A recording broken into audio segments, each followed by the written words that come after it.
प्रिय संस्कृत मित्राणी नमः संस्कृता। आज हम इस ऑनलाइन यूट्यूब चैनल पे आप सभी भाइयों बहनों का हार्दिक स्वागत करते हुए बाबूराम सक्सेना द्वारा रचित जो टीजीटी यूपी टीजीटी के सिलेबस में लगाई गई पुस्तक है संस्कृत व्याकरण प्रवेशिका, उसके प्राकथन की क्लास हम इस ऐप पे चला रहे हैं।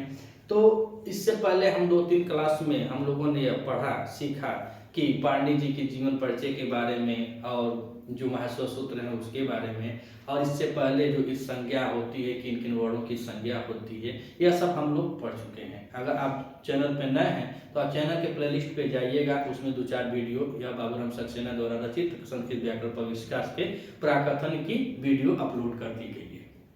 अब हम इस क्लास में शुरू करते हैं। इससे पूर्व जो क्लास है उसमें हमने बताया कि 6 प्रकार के इत्संज्ञक विधायक सूत्र होते हैं। तो इत संज्ञा करने वाले विधायक सूत्र जो 6 होते हैं, तो आज हम इस क्लास में अब शुरू करेंगे इत संज्ञा विधायक सूत्र वह 6 कौन से होते हैं और किन किन शब्दों का और कौन कौन सी दशा में वह इस संज्ञा करते हैं। कौन लास्ट में करता है, कौन आदि में करता है, कौन मध्य आदि में कहीं भी कर सकता है। तो ऐसे सूत्रों की आज हम बात करते हैं। तो आइए अब इस कड़ी में सीखने सिखाने की अगली कड़ी में जुड़ते हैं यह इत संज्ञक सूत्रों के साथ। तो पहले सूत्र की चर्चा करते हैं। पहला सूत्र कौन सा है? तो पहला सूत्र आता है हलन्त्यम। हलन्त्यम सूत्र, चूंकि इससे पहले भी इसकी चर्चा हो चुकी है हलन्त्यम की। हलन्त्यम कौन क्या करता है? तो हलन्त्यम उपदेश की अवस्था में अंतिम वर्ण जो अंतिम इत वर्ण होता है उसकी यह इत संज्ञा करता है, और जब इत संज्ञा कर देता है तो तस्य लोप से उसका लोप हो जाता है। इससे पहले वाली क्लास में हम लोगों ने उस पर चर्चा किया। तो हलन्त्यम जो है वह अष्टाध्यायी के पहले अध्याय के तीसरे पाद का तीसरा सूत्र है। अष्टाध्यायी के पहले अध्याय के तीसरे पाद का तीसरा सूत्र है। तो हलन्त्यम क्या करता है कि जो अंतिम हल वर्ण होता है उसकी इत संज्ञा करता है। अब इसकी वृत्ति हम लिखते हैं वृत्ति। तो वृत्ति कहता है क्या? उपदेशे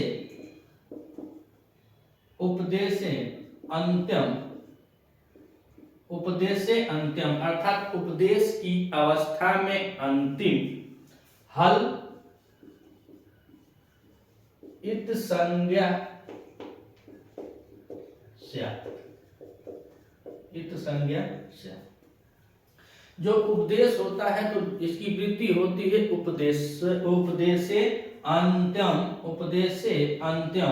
हल इत संज्ञक स्यात्। अर्थात उपदेश की अवस्था में जो अंतिम हल वर्ण होता है उसकी इत संज्ञा करता है। कौन सा सूत्र? तो हलन्त्यम से होता है। तो इसका हम सूत्रार्थ लिखते हैं।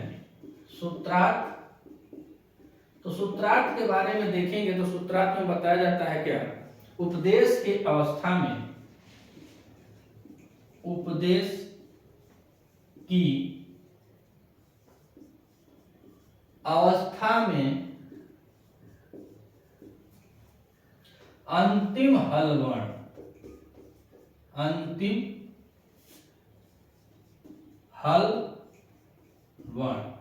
उपदेश के अवस्था में जो अंतिम हल वर्ण होता है उस अंतिम वर्ण क्या होता है? तो उसी सूत्र से हलन्त्यम से इत संज्ञक हो जाता है। इत संज्ञक होता है। अब इससे पहले वाली क्लास में हमने चर्चा किया था कि यह होता क्या है? उपदेश। तो उपदेश जो चीज है वह बतलाया गया था कि जो माहेश्वर मतलब जो यहाँ से संधि जहाँ से शुरू होती है तो भगवान माहेश्वर द्वारा, पाणिनि द्वारा, कात्यायन द्वारा, पतंजलि द्वारा जो पहले बोला गया है आदि उच्चारणों, तो कहा आदि उच्चारण जो पहले उसका उच्चारण हुआ है तो उपदेश होता क्या है? तो उपदेश आद्यो उच्चारणम अर्थात उपदेश वही है जो पहले उच्चारण किया गया हो, चाहे वो पाणिनि जी बोले हो, चाहे कात्यायन जी बोले हो या फिर पतंजलि चर्चा बोले हो। तो जो हमारे त्रिमुनि हैं या त्रिमुनियों ने जो पहले बोला उसी को उपदेश कहा जाता है, और उसी उपदेश की अवस्था में जो अंतिम हल वर्ण होता है वह इत संज्ञक होता है, और उसी की इत संज्ञा करता है कौन सा सूत्र? तो हलन्त्यम करता है। वृत्ति में आप देखें कि उपदेश से अंत्यम हल इत संज्ञक स्यात् अर्थात उपदेश उपदेश की अवस्था में अंतिम हल वर्ण की इत संज्ञा होती है। जैसे अब एग्जांपल देखेंगे, जैसे तो हम पहला माइसो सूत्र का पहला ही सूत्र ले लेते हैं, तो अ ई उ ड़, और अयुड़ जो है तो अ ई उ ड़, इसमें स्वर है, यह स्वर है, यह स्वर है, लेकिन अंत में क्या है, तो अंत में यह व्यंजन है अर्थात हल वर्ण है। तो यह सूत्र क्या कह रहा है कि अंत में जो हल वर्ण है वह इत संज्ञक वर्ण होता है, अर्थात यहाँ पे आड़ा की जो अड़ा है यह इत संज्ञक हो जाएगा, इत संज्ञा होती है। किससे? हलंत्यम सूत्र से इसकी इत संज्ञा होती है। दूसरे सूत्र की हम बात करें तो री ली क, और अंत में कौन सा आया है, तो क आया है, तो क आया है तो वह क्या हो जाएगा, अब यह इत संज्ञक वर्ण है, अर्थात इसमें इत संज्ञक वर्ण कहा जाएगा। इत संज्ञा होती है किससे, तो हलंत्यम से होती है। तो जो इत संज्ञा वर्ण है, अगर इसको क्या होते हैं, माइसो सूत्र में जो अंतिम हल वर्ण होते हैं वो इत संज्ञक होते हैं, इसीलिए इनकी गणना, इत संज्ञक वर्णों की गणना माइसो सूत्र में नहीं की जाती है। जैसे मान लीजिए कि अगर अक प्रत्याहार हमारा बन गया है तो अक प्रत्याहार में 5 शब्द आते हैं, अ ई उ री ली क, अ ई उ री ली, और अ ई उ री आएगा लेकिन क की गणना नहीं होती है और न ही आड़ा की गणना होती है। जो अड़ प्रत्याहार अगर कहा जाए तो अड़ प्रत्याहार में जो ड़ है इसकी इत संज्ञा हो जाती है, तस् लोप से लोप हो जाता है, तो इसकी गणना नहीं की जाती है। तो अयुड़, तो अयुड़ में 3 शब्द आते हैं, अ ई उ, और अक प्रत्याहार जो होता है, अक प्रत्याहार में 5 शब्द आते हैं जिसको मूल स्वर कहा जाता है। इत संज्ञक वर्ण कुल 14 होते हैं, माइसो सूत्र में बतलाया जाता है इत संज्ञक वर्ण कुल 14 होते हैं, लेकिन इस सूत्र 6वें कोई गणना की जाए जिसमें अ की इत संज्ञा हुई है उसको लेकर के 15 हो जाता है। अब जैसे जैसे बाबूराम चाचा जी बतलाएंगे वैसे वैसे हम यूपी टीजीटी वाले उनके पीछे पीछे चलना है, ज्यादा ज्ञान अलग से न डालना है न अलग से लेना देना है, जैसे चाचा जी बताएं वैसे वैसे हमको करना है।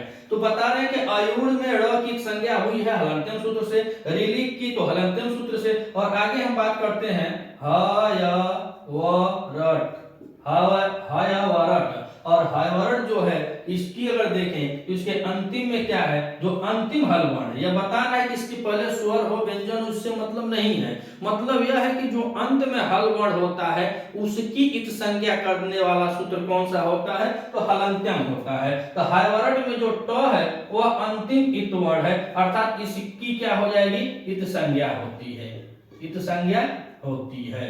तो यह रहा हमारा हलंत्यम सूत्र। और हलंत्यम सूत्र करता क्या है कि किसी भी उपदेश की अवस्था में जो भी वर्ण आते हैं उसके अंतिम हल वर्ण की इत संज्ञा कर देता है और तत्सलोपों से उसका लोप हो जाता है।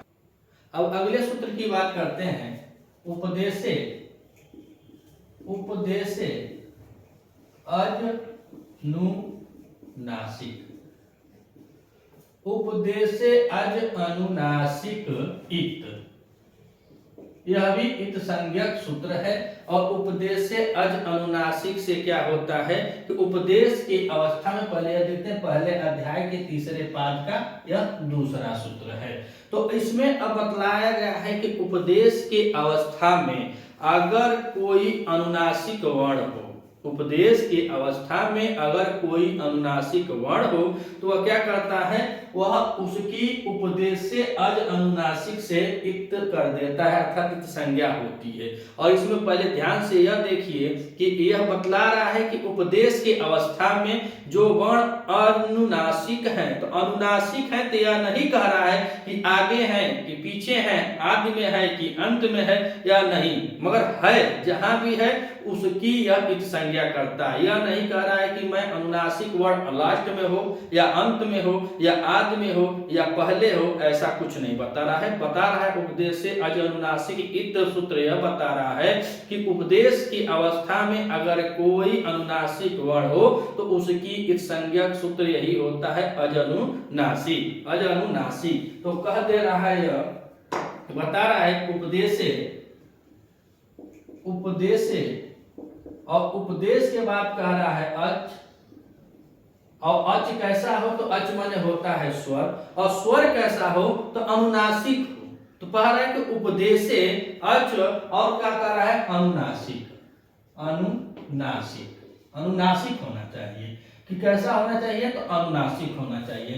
तो उपदेश की अवस्था में हो, अच हो, और कैसा अच हो, तो अनुनासिक अच हो, तब यह उसकी इत संज्ञा करता है। तो आइए अब हम देखते हैं इसकी वृत्ति। तो वृत्ति बता रहे हैं, वृत्ति तो उपदेशे अच अनुनासिक। तो उपदेश की अवस्था में आप जान गए कि उपदेश की अवस्था में कहीं भी कोई हो अनुनासिक वर्ड तो होता है। तो कह रहे हैं कि उपदेशे अच अनुनासिक, उपदेशे अज अनुनासिक, उपदेशे अज अनुनासिक को अच, अनुनासिक को अच, को अच इत संज्ञक से, इत संज्ञक से, अर्थात उपदेश की अवस्था में अगर कोई अनुनासिक वर्ण है उसकी यह इत संज्ञा करता है। तो अब हम लिखेंगे सूत्रार्थ। तो सूत्रार्थ में यह बतलाया जाएगा कि कैसे वर्णों की यह इत संज्ञा करता है। कौन सा सूत्र, उपदेशे अच अनुनासिक। तो बता रहे हैं कि उपदेश की अवस्था में, उपदेश की अवस्था में, उपदेश की अवस्था में, उपदेश को, और उपदेश आप जान ही गए कि जो हमारे महर्षियों ने बताया है उसी उपदेश कहते हैं। तो कहने को उपदेश की अवस्था में जो अच होते हैं, अच या तो हम पहले स्वर, हिंदी बता ले स्वर, तो उसकी यह क्या करता है, इत संज्ञा करता है। अच की इत संज्ञा करता है, इत संज्ञा होता है या होती है। उपदेश की अवस्था में अच की इत संज्ञा होती है। और कैसा अच हो, तो अनुनासिक अच हो, अनुनासिक, अनुनासिक अच होना चाहिए और उसका यह क्या करता है, इत संज्ञा करता है। अब हम बात करते हैं कि अनुनासिक और अनुनासिक के बारे में। तो अनुनासिक किसको कहा जाता है, तो अनुनासिक हम लिखेंगे अनुनासिक, अनुनासिक। तो अनुनासिक किसे कहा जाता है, तो अनुनासिक कहा जाता है कि जो मुख और नासिका के माध्यम से अथवा मुख से और नासिका दोनों के सहयोग से जो वर्ण बोला जाता है उसे अनुनासिक कहते हैं। जैसे मुख नासिका, अब लिखिए मुख नासिका, मुख नासिका वचनों अनुनासिका, अनुनासिका। तो जो मुख नासिका अर्थात हमारे के साकार भाषा में बोल रहे कि जो मुंह और नाक के सहयोग से जो शब्द बोला जाता है उसे कहा जाता है का मुख नासिका वचनों अनुनासिकम, अनुनासिकम। तो इसको मुख और नासिका से बोले जाने वचनों को कहा जाता है अनुनासिक वर्ड। और जैसे अब मान लीजिए इसका यहाँ से उच्चारण देखा जाए तो मुख के साथ नासिका, और नासिका को नाक भी कहते हैं, जो नाक में बोलते हैं। तो मुख और नासिका के द्वारा उच्चारण, उच्चारण शब्द अनुनासिक होते हैं, अनुनासिक होते हैं, अनुनासिक होते हैं। जैसे अंग, अंग, चंग जिसके ऊपर होता है। तो हम बात करते हैं आगे कि कौन कौन से स्वर अनुनासिक आते हैं। अब हम बात करते हैं स्वर की। तो स्वर, और जो स्वर को हम देखते हैं तो स्वर दो पार्ट में होता है, अनुनासिक, अनुनासिक स्वर। और अनुनासिक स्वर की बात करें तो अनुनासिक स्वर वही होते हैं जिनके ऊपर चंद्र बिंदी लगी होती है। आप देखेंगे तो यहाँ पे सिंपल लगा हो ऐसे, अ के ऊपर चंद्र बिंदी लग जाएगी, ई के ऊपर चंद्र बिंदी लग जाएगी, उ के ऊपर चंद्र बिंदी लग जाएगी, ए के ऊपर चंद्र बिंदी, ऐसे आदि मतलब लग जाते हैं। अ ई उ जो भी स्वर होते हैं उसके ऊपर यह अनुनासिक का चिन्ह लगा होता है तो उसे कहा जाता है अनुनासिक। और अनुनासिक, अनुनासिक, अनुनासिक, अनुनासिक,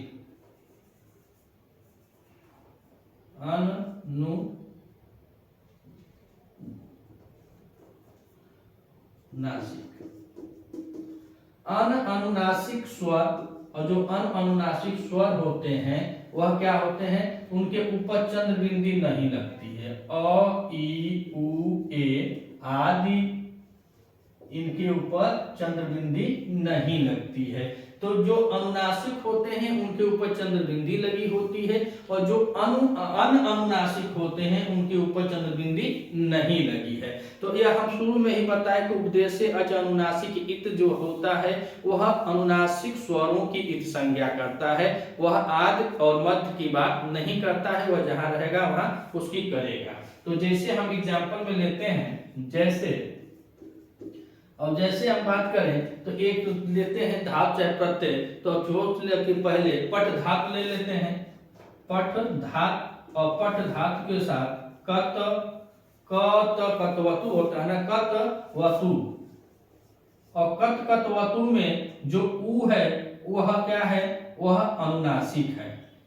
पट धातु के साथ जब कतवतु प्रत्यय लगाते हैं तो कतवतु प्रत्यय में जो उ है वह अनुनासिक है। तो जो उ है तो यहाँ पे उ ऐसा है, या उ कैसा है, अनुनासिक है।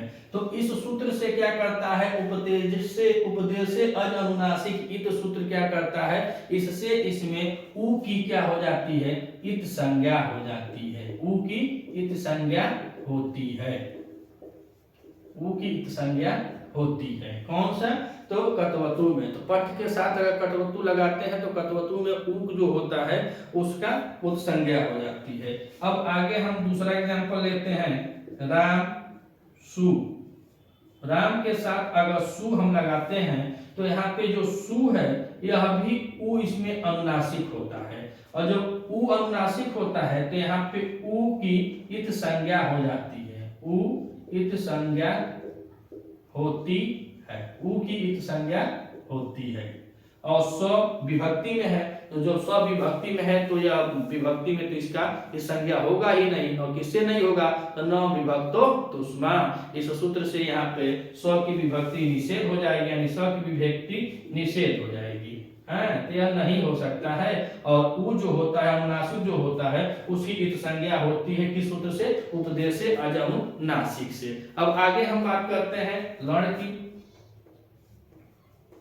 लण, तो लण में जो अ है वह भी इत संज्ञक है, और ये संज्ञा है तो यह इसका भी इत संज्ञा होती है किससे, इसी सूत्र से, उपदेश से अज अनुनासिक से। कहे कि जो ल है वह अ के साथ जुड़ा हुआ है, और अ में वह क्या है, अनुनासिक है।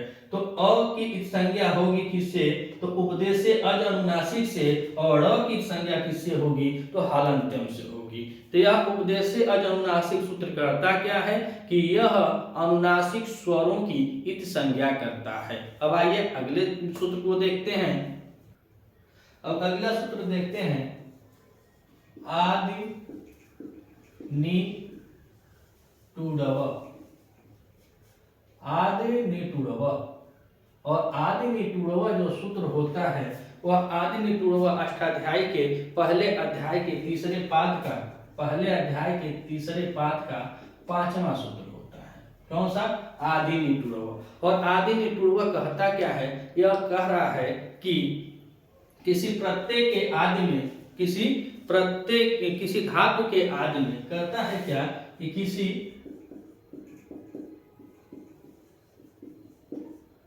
धातु के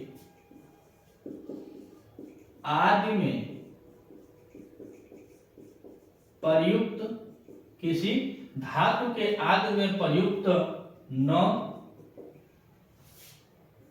ट, ड, अ, व, न, ट, ड, अ, व की इत संज्ञा करता है, इत संज्ञा होती है।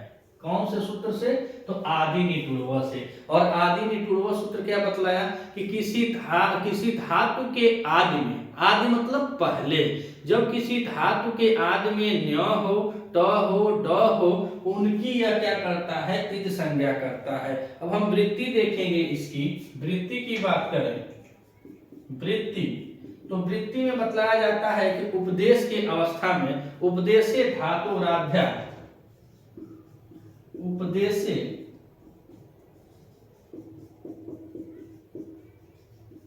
धातो आद्या, तो उपदेश के आदि में जो उपदेश होता है तो धातु के आदि में एते इत शिव, एते इत शिव,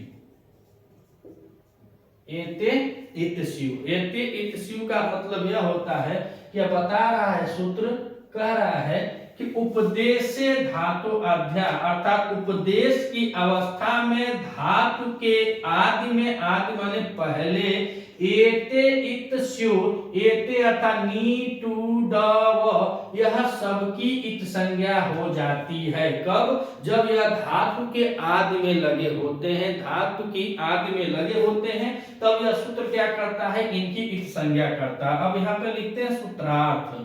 तो सूत्रार्थ में क्या बतलाया जाता है, तो सूत्रार्थ में बतलाया जाता है कि उपदेश की अवस्था में, उपदेश की अवस्था में धातु के आदि में, धातु के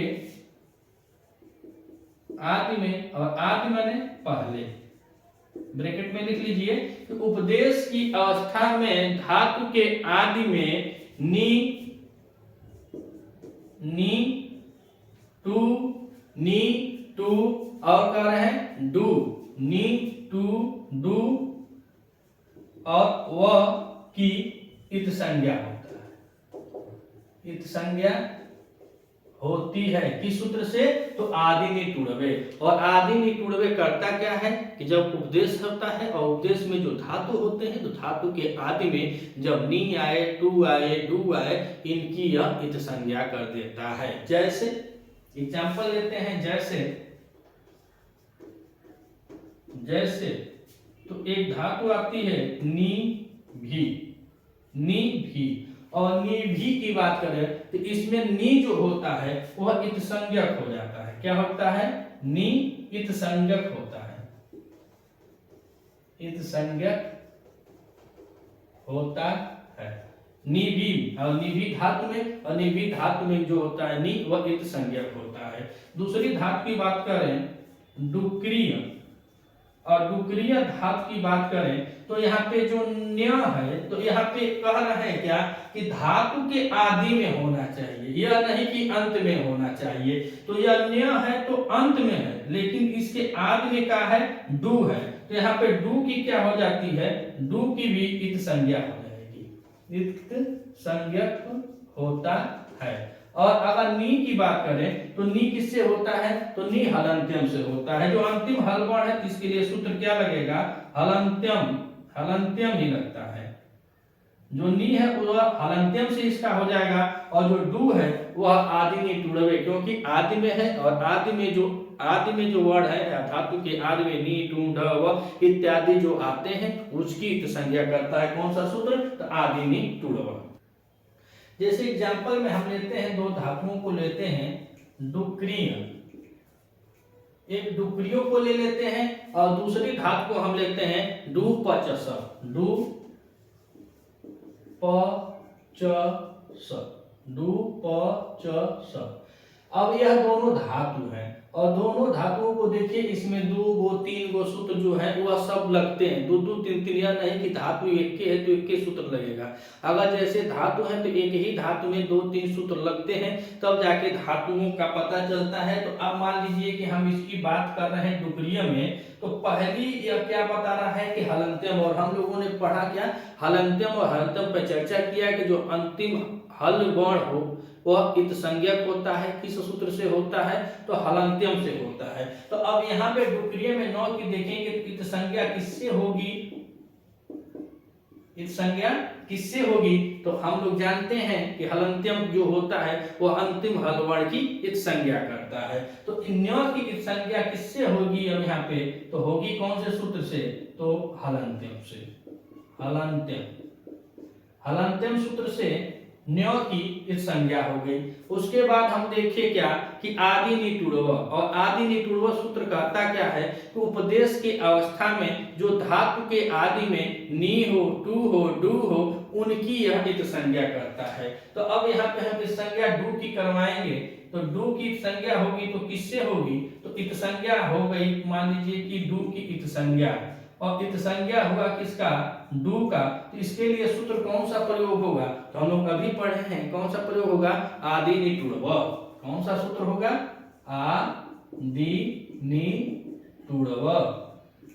आदि निटुड़व से किसका भी इत संज्ञा हो जाएगा, अर्थात डुक्रिय धातु में जो डू है उसका आदि निटुड़व सूत्र से इसकी इत संज्ञा हो जाती है।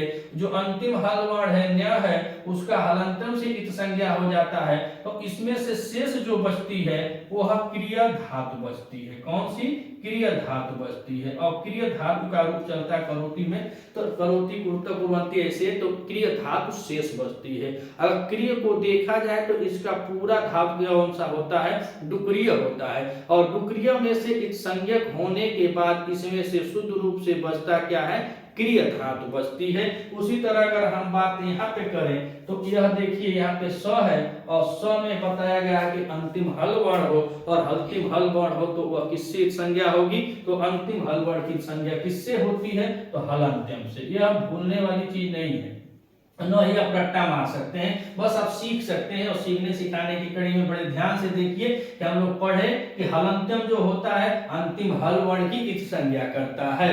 तो डू पच स में अंतिम हल वर्ण स है और इसकी इत संज्ञा करेगा, कौन से सूत्र से होगी, तो इत संज्ञा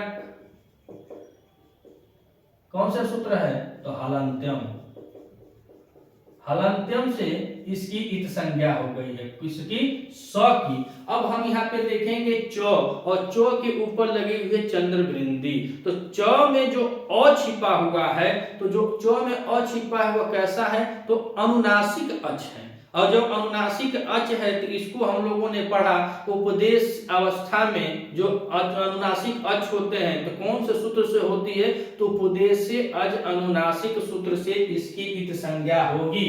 तो जो च में है चंद्रबिंदी आप देख रहे हैं, इसमें जो अ छिपा हुआ है वह कैसा है, तो अनुनासिक है। और जब अनुनासिक है तो यह भी कैसा हुआ, तो इत संज्ञक हुआ। कैसा हुआ, इत संज्ञक है। और इत संज्ञक है तो कौन से सूत्र से है, तो यहाँ पे हम बताएंगे उपदेश से अज अनुनासिक।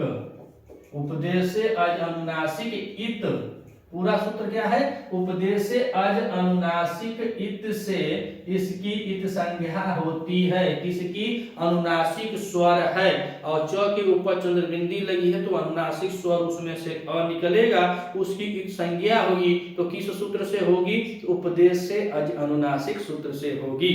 अब आगे हम बात करते हैं डू की। तो अब यहाँ से डू अगर ले रहे हैं तो डू अभी हम लोग पढ़े हैं यहाँ डुक्रिय धातु में भी, और यहाँ भी कर रहे हैं। तो इत संज्ञक वर्ण यह भी है, तो इत संज्ञक वर्ण है तो कौन सा है, डू है। और किस सूत्र से है, तो आदि निटुड़व।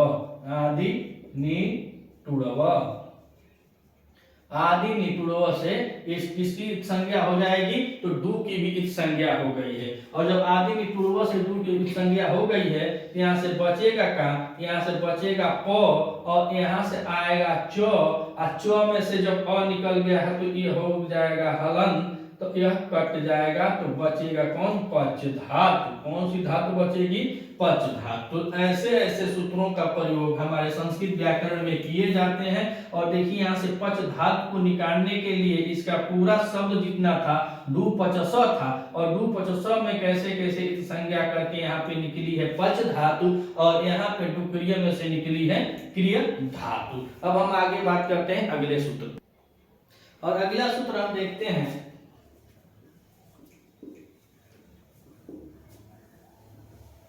चूटू। यह बहुत छोटा सा सूत्र है चूटू, और जितना छोटा है उतना सुंदर भी है। तो कह रहे हैं कि चूटू, और चूटू सूत्र क्या करता है, तो चूटू की हम बात करें तो चूटू अष्टाध्यायी के पहले अध्याय के तीसरे पाद का यह 7वां सूत्र है। पहले अध्याय के तीसरे पाद का 7वां सूत्र है। कौन सा, चूटू। और चूटू की वृत्ति हम देखें, वृत्ति तो वृत्ति में बताया जाता है कि प्रत्यायादो, प्रत्यायादो अर्थात प्रत्यय के आदि में। इससे पहले हम लोग देखें क्या, आदि निटुड़व, तो बताया कि धातु के आदि में, तो जो धातु में पहले आता है। लेकिन चूटू सूत्र क्या कह रहा है, प्रत्यायादो चूटू, चू टू ईटो, चू टू ईटो, अर्थात प्रत्यय के आदि में च वर्ग या ट वर्ग है तो वह क्या होते हैं, इत संज्ञक होते हैं। क्या होते हैं, इत संज्ञक होते हैं। जैसे सूत्रार्थ लिखिए, सूत्रार्थ, तो सूत्रार्थ हम लिखेंगे तो इसमें यह लिखा जाएगा कि प्रत्यय के आदि में, प्रत्यय के आदि में च वर्ग या ट वर्ग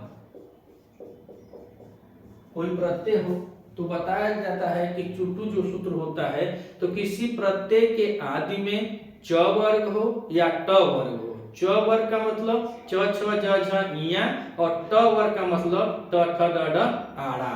तो जो आदि में च वर्ग हो या ट वर्ग हो की इत संज्ञा होती है, इत संज्ञा होती है। किस सूत्र से, तो चुटू सूत्र से।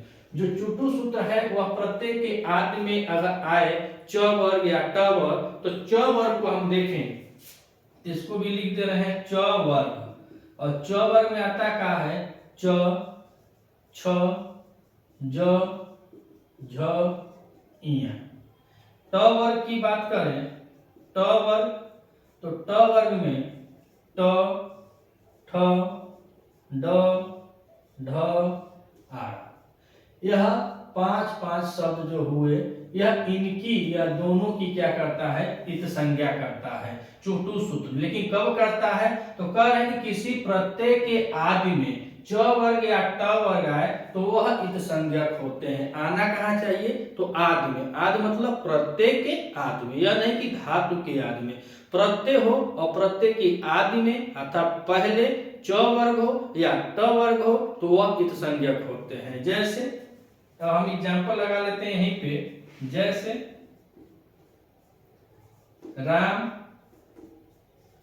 जस, और राम जस यह हो जाएगा विभक्ति, तो राम बनता है, स का विसर्ग हो जाता है। तो राम जस में जो है वह कैसा है, तो इत संज्ञक है। जो है यह इत संज्ञक है। कौन से सूत्र से, तो चुटू सूत्र से इत संज्ञक होता है। और स की आप जानते हैं कि निषेध हो जाएगा, इसका होता ही नहीं है। कौन से सूत्र से, तो न विभक्त तुष्मा, न विभक्त तुष्मा सूत्र से स का निषेध हो जाएगा, उसका एक संज्ञा नहीं होगा, जो की संज्ञा होगी। और काहे हुई है, तो बता रहे हैं कि यह किस वर्ग का है, तो च वर्ग में आता है। जो कहाँ आता है, तो च वर्ग में आता है। च वर्ग का तीसरा अक्षर होता है ज, इसीलिए उसकी संज्ञा हो गई है किससे, चुटू सूत्र से। अब हम बात करते हैं अगले सूत्र, अगले एग्जाम्पल की। तो जैसे ले लेते हैं टाप, और टाप में यह बता रहा है कि टाप प्रत्यय होता है, और टाप प्रत्यय में जो ट है वह प्रत्यय के आदि में आया है। तो जब आदि में आया है तो आदि में आने के कारण आदि में, और आदि में जो ट है यह भी इत संज्ञक है। इस प्रकार से जितने भी आदि में च वर्ग या ट वर्ग के शब्द आते हैं, जितने भी प्रत्यय हो, और उसमें आदि में जो च वर्ग के हो या चाहे ट वर्ग के प्रत्यय आएंगे, उनकी यह सूत्र इत संज्ञा कर देता है। जैसे पुरुष प्रत्यय को देखा जाए तो आदि में ड़ आया है, उसकी भी इत संज्ञा हो जाती है, और हलंत्यम अंतिम हल वर्ग को करता है, और चुटू आदि प्रत्यय के आदि में आने वाले च वर्ग और ट वर्ग की इत संज्ञा कर देता है। अब अगले सूत्र की हम बात करते हैं। तो अगला सूत्र होता है सप्रत्यय। सप्रत्यय, और सप्रत्यय की बात करते हैं तो सप्रत्यय सूत्र करता क्या है, तो यह सूत्र जब प्रत्यय के आदि में, और जो प्रत्यय की आदि में जो स आता है षटकोण वाला, उसकी इत संज्ञा करता है। और इसकी बात करें तो पहले अध्याय के तीसरे पाद का छठवां सूत्र है सप्रत्यय। और यह प्रत्ययों के आदि में इसकी वृत्ति लिखते हैं, वृत्ति कह क्या रहा है, इसकी वृत्ति कह रही है क्या, प्रत्यय प्रत्ययादि, यानी प्रत्यय के आदि में क्या आना चाहिए? स इत संज्ञक स्यात्। जो स वर्ण होता है इत संज्ञक होता है, इत संज्ञक स्यात्, इत संज्ञक स्यात्। सूत्रार्थ लिखिए, सूत्रार्थ किसी प्रत्यय के आदि में, किसी प्रत्यय की आदि में स ही मूर्धन्य स है। तो किसी प्रत्यय के आदि में जो स आता है, जो मूर्धन्य स आता है, उस सकार की क्या होती है? सकार, संस्कृत में इसको आकार बोलते हैं, सकार की इत संज्ञा हो जाती है, इत संज्ञा होती है। अब बात करते हैं, जैसे जैसे प्रत्यय आता है साकन प्रत्यय, साकन प्रत्यय, और साकन प्रत्यय, और यह बताया क्या सप्रत्यय, कह रहा है कि प्रत्ययों के आदि में जब स आता है, जो सकार होता है, उसकी इत संज्ञा होती है। तो बताया था प्रत्यय आदि स इत संज्ञक स्यात्, वह इत संज्ञक होते हैं। तो कह रहा है कि संज्ञा होती है, तो साकन में जो स है वह इत संज्ञक हो जाएगा। जो स है यह इत संज्ञक है। किस सूत्र से? तो सप्रत्यय, और सप्रत्यय से जो मूर्धन्य स होता है, इसमें स, साकन में स जो है इत संज्ञक है। अब स्यूण प्रत्यय की बात करें तो स्यूण प्रत्यय के आदि में, देखिए यहाँ पे आदि में है, इसमें भी आदि, यानी कि आदि माने पहले पहले लगा हुआ है। तो जब पहले लगा हुआ है तो इसमें भी जो स है उसकी इत संज्ञा हो जाएगी, यह भी इत संज्ञक है। तो साकन प्रत्यय में भी स इत संज्ञक होता है, स्यूण प्रत्यय में भी इत संज्ञक होता है, और सें प्रत्यय की बात करें तो सें प्रत्यय में भी यह इत संज्ञक हो जाता है। अगर वह आदि की बात करें तो सें और सें प्रत्यय में भी जो स होता है इत संज्ञक होता है, सें प्रत्यय में भी इत संज्ञक होता है। तो स प्रत्यय करता क्या है? तो इसका काम है कि प्रत्यय के आदि में जो षटकोण वाला स आता है उसकी यह इत संज्ञा कर देता है। जैसे साकन में, स्यूण में और श्यन में, श्यन, स्यूण और साकन प्रत्यय जो हो, और ऐसे और भी अगर प्रत्यय आते हैं जिसके आदि में पहले अगर फड़ुआ स जुड़ा हुआ है और मूर्धन्य वाला स जुड़ा हुआ है, उसकी यह इत संज्ञा करता है। और किससे होता है? तो स प्रत्यय सूत्र से उसकी इत संज्ञा हो जाती है। तो आगे बात करते हैं अगले सूत्र की, तो लसक व तद्धिते, लसक व तद्धिते, और लसक व तद्धिते सूत्र अष्टाध्यायी के पहले अध्याय के तीसरे पाद का 8वां सूत्र होता है। यह 8वां सूत्र है, लसक व तद्धिते। और लसक व तद्धिते करता क्या है? तो यह कह रहा है कि जो तद्धित नहीं होते हैं, जो तद्धित से भिन्न होते हैं। तो यह कह क्या रहा है कि ल प्लस स प्लस कु अर्थात क वर्ग। तो ल और बड़ा स और क वर्ग, और कह रहा है का अतद्धित, कहता अतद्धित, अतद्धित, अतद्धित अर्थात तद्धित से भिन्न, तद्धित से भिन्न, तद्धित से भिन्न हो। तो कह रहा है कि लसक को तद्धिते सूत्र करता क्या है? ल, स और क वर्ग की इत संज्ञा करता है। और कहता है क्या कि अतद्धिते अर्थात जो तद्धित न हो। और तद्धित कहाँ लगता है? तो धातु के साथ, धातु के साथ कृदंत प्रत्यय लगते हैं। और क्या होता है? धातु के साथ कृदंत प्रत्यय लगते हैं, और शब्दों के साथ, जो शब्द होते हैं, शब्द के साथ क्या लगते हैं? तद्धित प्रत्यय लगते हैं, तद्धित प्रत्यय लगते हैं। तो यहाँ पे कह रहा है लसक व तद्धिते कि ल, स और कु और अतद्धित, जो तद्धित से भिन्न है, उनकी यह इत संज्ञा करता है। तो हम लिखते हैं वृत्ति, वृत्ति को देखते हैं। तो वृत्ति में यह बतलाया जाता है लसक व तद्धिते की वृत्ति में कि तद्धित वर्ग,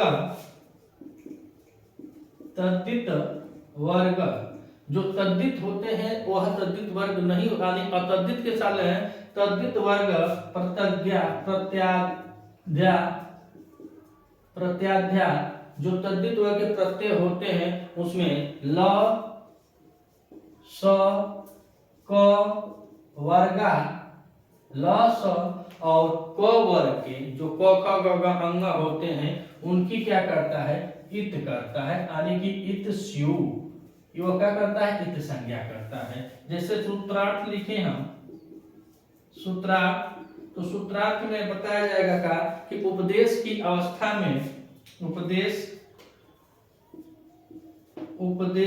की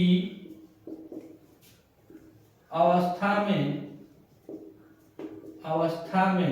उपदेश की अवस्था में तद्धित से भिन्न, उपदेश के अवस्था में तद्धित से भिन्न अगर जो प्रत्यय होते हैं तो तद्धित न हो तो तद्धित से भिन्न और प्रत्यय के आदि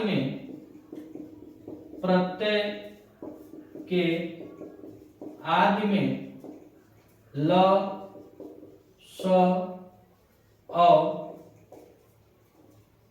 क वर्ग, ल स और क वर्ग, ल स और क वर्ग की इत संज्ञा होती है, ल स और क वर्ग की इत संज्ञा होती है, इत संज्ञा होती है।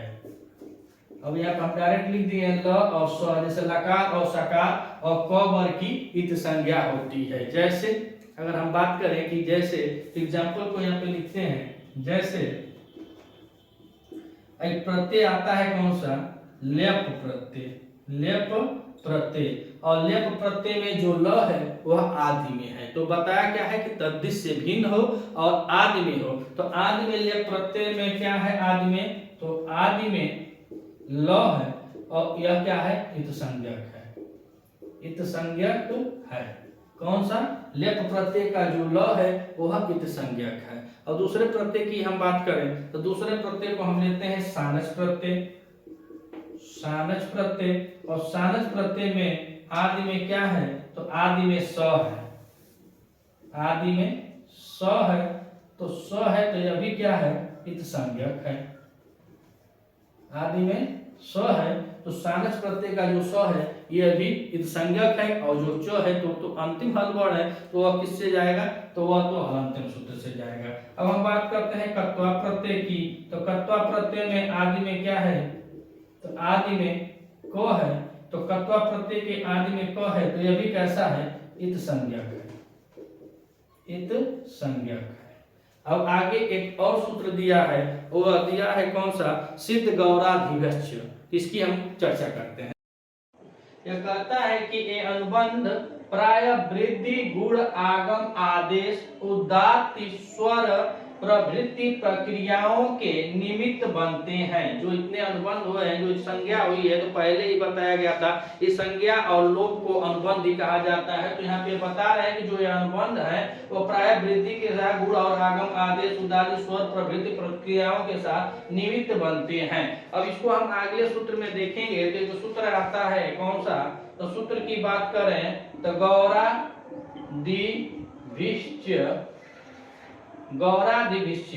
और गौरादिभिश्च जो सूत्र होता है वह क्या होता है, तो सिद्ध होता है। यहाँ पे क्या हो जाएगा, सिद्ध होता है।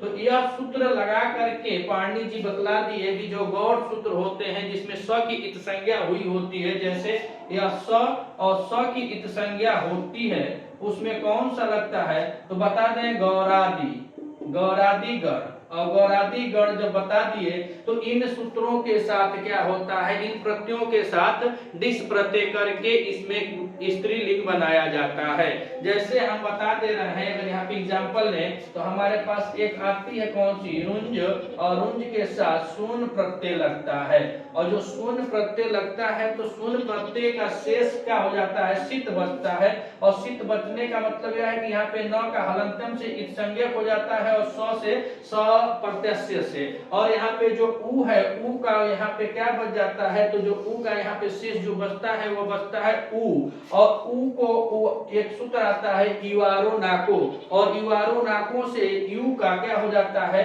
अक हो जाता है, और अक जो होता है यह लास्ट में क्या बन जाता है, तो ये बता रहे हैं कि सित होता है। अक मतलब जो यहाँ पे जो स होता है और यहाँ पर अक बचता है, उसी का हो जाता है क्या, यहाँ पे सित आदेश होता है।